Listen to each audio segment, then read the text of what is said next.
By nature, I am a very private person and have therefore shared few of my innermost thoughts with others.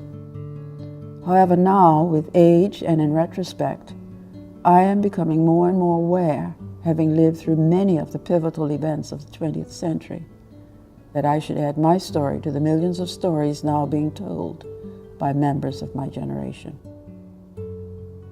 My story is of my particular experiences of Bermuda's all-encompassing history of inequality and the reluctant steps taken by her peoples towards becoming a less unequal, modern 20th century society.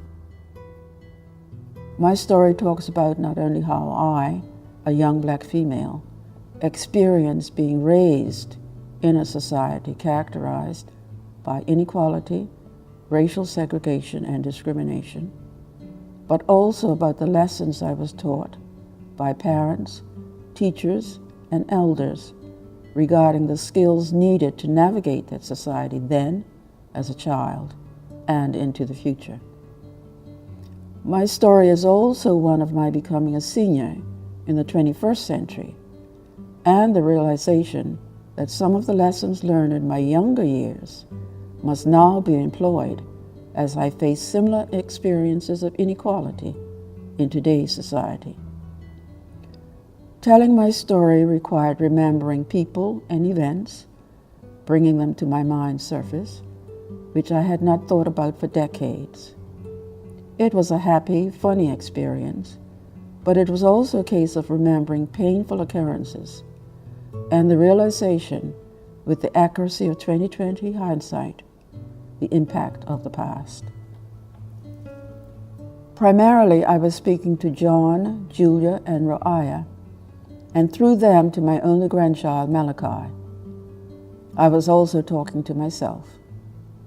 My secondary audience comprises the fellow seniors who are part of this project, and with whom I learn about the cultural similarities and differences which have impacted our lives, and of course to leave an archive for future generations. I was keen to be the guinea pig in the development and production process. I was curious to see how a written script would be transformed into a spoken, visual form, and thus enhancing the ideas, attitudes, and emotion of what I wanted to say. I've thought seriously about my mortality, my process of dying and death, and I've talked about it with family and friends. However, a greater awareness of my death arose when I spoke about it among strangers during the workshop, and that evoked strong emotion.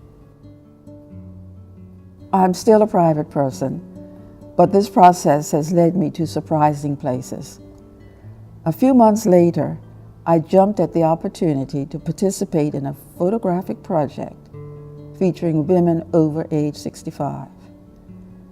The result was a photo shoot in Cardiff in mid-December on a footpath under one of the railway overpasses and clad in white sheets. An exhibition followed in the Art District in Clerkenwell, London.